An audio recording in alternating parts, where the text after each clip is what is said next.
예, 지만 필리핀 미션 365 진행을 맡은 김영건 선교사입니다. 오늘 이렇게 아마 16 마닐라 대회에 우리 대회 준비위원장이신 박기호 교수님 모시고 잠깐 인터뷰 진행하고 있습니다. 교수님 반갑습니다. 예, 반갑습니다.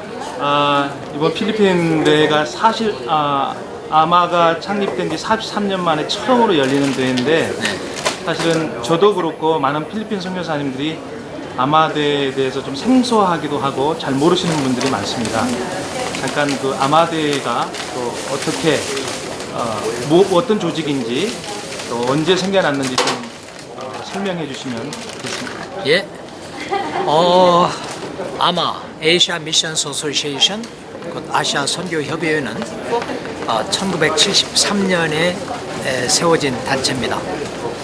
서구 선교사들이 이 선교를 서구 교회의 독점물로 생각하고 전혀 제3세계 교회들이 선교 사명을 감당할 것을 기대도 하지 않았고 제3세계 교회들 역시 자기들이 선교하는 이런 선교 책임을 맡은 교회라고 생각을 안 하고 있을 때 한국교회 선교원로 조동진 박사님께서 제3세계 선교운동을 촉진시키기 위해서 1971년부터 아시아 각국을 방문해서 아시아 각국 교회 지도자들을 독려하고 우리 아시아 교회가 함께 세계 선교를 위하여 협력과 동반자 사역을 하자 이렇게 해서 1973년 맨 처음 이 아시아 미션스 컨설테이션이라는 이런 대회를 서울에서 열고 그때 이후로 또 서울에서 그리고 일본에서 두어 차례 그리고 인도네시아에서 그리고 미국의 캘리포니아 파사데나에서 그리고 러시아 모스크바에서 그리고 그 다음에는 터키 에베소에서 그리고 그 다음에는 인도네시아에서 또 다시 매 3년마다 열리는 트라이애니얼 컨벤션을 가졌고 그리고 지난 대회는 1913년 인천 송도 뉴욕 주립대학교 한국 캠퍼스에서 가져드렸습니다.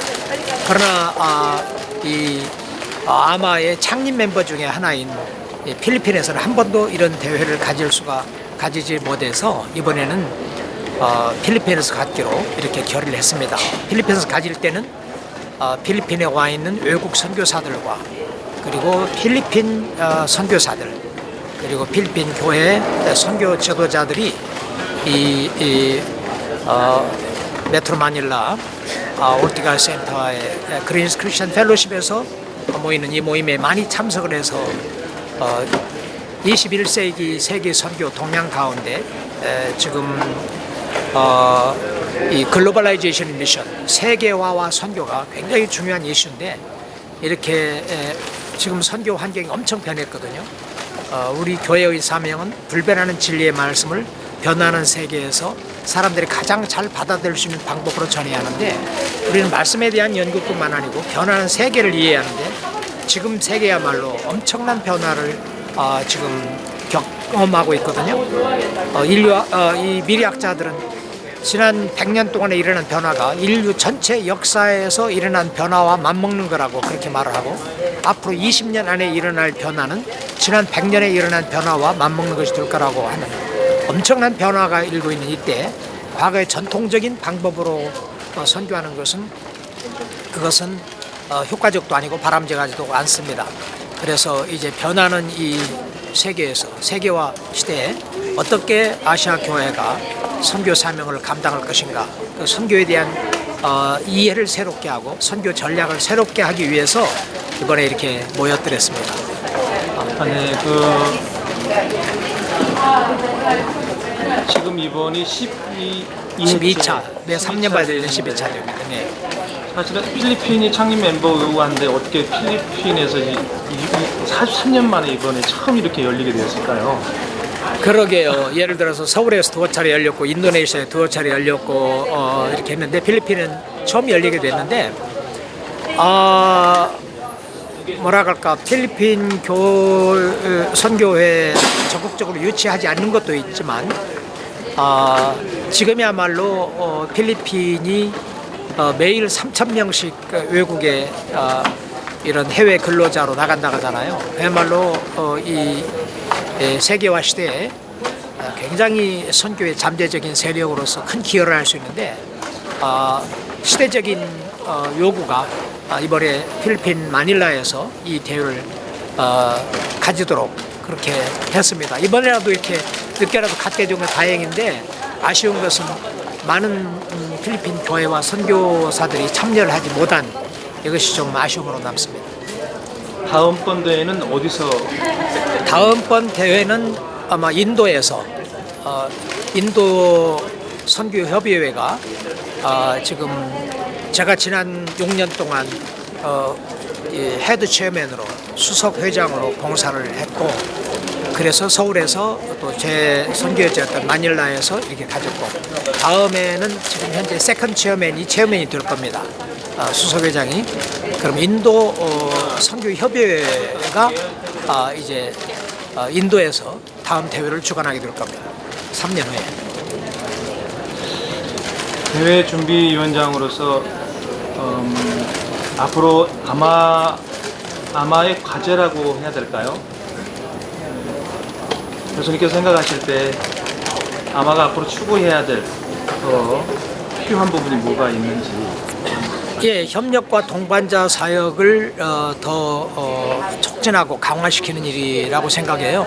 조동진 박사님이 지금부터 43년 전에 아마를 세울 때는 아시아 교회가 일방적인 선교를 하지 아니하고 선교사를 파송하는 기관과 선교사를 받는 기관이 서로 협의하고 더불어 선교 사명을 감당하는 거였는데 이 본래 그래서 조동진 박사 자신이 한국의 옛날에 키미라고 지금 지피라고 합니다만 한국 선교사를 보낼 때 일방적으로 아무데나 안 보냈어요. 지금은 한국 교회와 선교단체들이 자기 도파 선교사가 없고 선교단체 선교사 없으면 어디나 보내고 현지 교회를 존중하지도 않고 의논도 안 하고 일방적으로 들어가서 점령군처럼 그들과 별도의 사역을 하고 이러고 있는데 43년 전에는요 예를 들어서 무슬림 국가들을 복음화하기 위해서는 무슬림 국가 중에 제일 크고 복음 전하기가 자유로운 인도네시아 IMF 인도네시아 미셔너리 펠로십에 보내서 그 산하에서 그들과 더불어 사역을 해서 그들로 하여금 회교권을 복음화하도록 그렇게 노력했고 그 다음에 불교권 복음화를 위해서는 태국의 CCT라는 가장 큰 교단에 불교국가 중에 가장 크고 복음 전하회가 수월한 거기에 보내서 거기에서 그들과 더불어 사역을 하고 그들과 더불어 불교 국가들을 복음하는 일을 힘쓰도록 했고 또 천주교 국가들을 복음하기 위해서는 필리핀 PMA에 필리핀 미셔너리 어소시에이션에 이 선교사를 파송해 가지고 그 산하에서 일을 하도록 이렇게 했고 힌두교권 복음화를 위해서는 인도 같은 데가 힌두교 국가 중에 대표적인 국가인데 그들에게 이미 선교사가 많이 오랫동안 가 있고 하기 때문에 선교사를 보내기보다는 거기 지도자를 한국에 초청을 해서 그들을 교육하고 해서 그들로 하여금 선교사를 감당을 했어요. 그러나 요즘은 아마가 있음에도 불구하고 이게 아마가 그렇게 사람들이 알려지지 않은 이유는 이게 개인이 단체 회원으로 가입하는 게 아니라 선교 단체 협의회이기 때문에 선교 단체 지도자들이 모여서 회의를 했기 때문에 많이 알려지지 않았고 또 앞으로는 이 회원 교회들을 국가들을 단체들을 늘리고 협력과 동반자 사역을 해야 할 거예요. 그래서 엄경선 목사와 제가 이렇게 사무총장으로 회장으로 있으면서 여러 나라들을 방문해서요. 그래서 그들이 자체적으로 선교운동을 일으키게 하고 그들과 협력 선교를 하도록 앞으로 그런 사역은 계속돼야 할 거예요. 그래서 앞으로 이제 선교는 일방적으로 어느 한 지역에서 다른 지역으로 가는 게 아니라 from everywhere to everywhere 모든 곳에서 모든 곳으로 가는 선교가 되어야 하는데 우리가 다 특별히 아시아 교회들이 협력과 동반자 사역을 추구하고 불필요한 인적 물적 자원을 중복 투자하는 걸 막고 그리고 이번에처럼 또 항상 그랬던 것처럼 세계 각 대륙의 선교 지도자들을 초청해서 그들과도 협력과 동반자 사역을 이렇게 해나가도록 그런 네트워크를 세우고 강화시키는 일을 아마가 계속해야 할 겁니다. 사실은 작년 저희 필리핀 한국인 선교사님들의 필리핀 선교 40주년을 사실 맞이했었거든요. 근데 바로 그 다음해인 올해 2016년에 이렇게 아마 대회가 필리핀 마닐라에서 열린 게 되게 기념비적인 일이라고 생각합니다.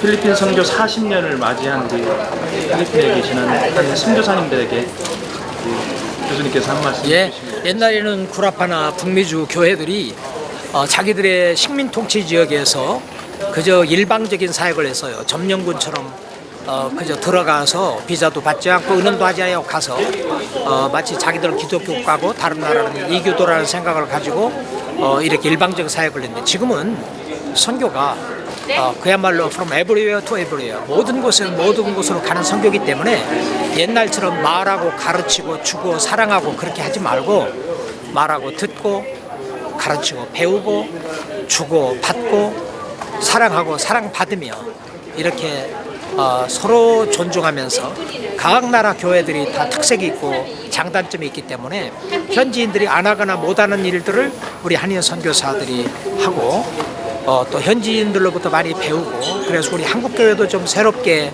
하는데 기여를 하고 세계 선교를 이렇게 교파 연장주의 선교단체 확장 차원에서 그렇게 하지 말고 아름다운 협력과 동반자 사역을 이루면 좋겠어요.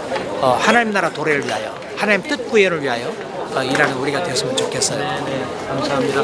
마지막으로 교수님이 선교 전문가로서 생각하실 적에 이 아시아 선교의 과제 한마디로 말한다면 앞으로의 과제 하면 어떤 게 있을까요?